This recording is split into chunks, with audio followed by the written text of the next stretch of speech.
धनंजयला सगळ्यात जास्त अपेक्षा या अंकिताकडून होत्या आणि अंकितानेच पहिल्यांदा या गोष्टीला सुरुवात केलेली आहे। त्यामुळेच घरातले आता सगळेजण धनंजयला इग्नोर करतायत असं इकडे बोलणं चाललेलं आहे। चला तर बघूयात काय डिस्कशन आहे।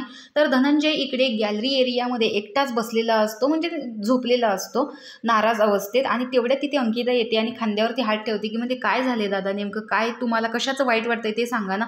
त्यावरती तो सांगतो की नाही, मला आता एकटं राहायचं आहे आणि मला कुणाशी बोलायचं नाहीये, जरा एकटं राहिलं की चांगलं वाटतं। त्यावर अंकिता सांगते नाही नाही, का नाराज झाला हे सगळं सांगा तुम्ही मला। तर तो सांगतो की अति बोलल्यामुळे मी स्वतःची किंमत घालवून बसलोय। तर तुम्ही असं का बोलताय असं अंकिताने विचारल्यावर तो सांगतो की प्रत्येक वेळेस मी ग्रुपमध्ये काही ना काहीतरी बोलत असतो, माझा मुद्दा मांडत असतो, पण तू मी बोलत असताना किती वेळा माझ्याकडे बघितलेस एवढं सांग। तर ती सांगते पण मी ऐकत असते ना, जर मी बोलत जरी नसले तरी मी ऐकत असते। तो म्हणतो की हेच नाही ना आवडत मला, म्हणजे तुम्ही मला ग्राह्य धरले की अरे हे काही बडबडतं।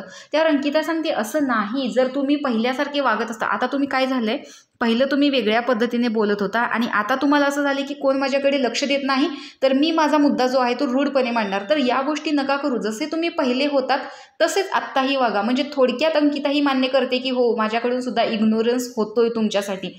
तर डीपी त्यासाठीच तो कालच्या डिस्कशनमध्ये आलेला नव्हता असं तो सांगताना अंकिता म्हणूनच तर तिकडे डिस्कशन चाललेलं की हे का झालं, यांना असं शांत शांत का आहेत, एकलकोंडे का वागतायत, जर तुम्हाला कोणीच ग्राह्य धरलं नसतं तर ही चर्चा झालीच नसती। तेव्हा डीपी सांगतो हे सगळे टेम्पररी असतं, एकदा जर कळलं ना हा माणूस आपल्यातून निघून गेलाय, परत याच्यावरती चर्चा नाही होत।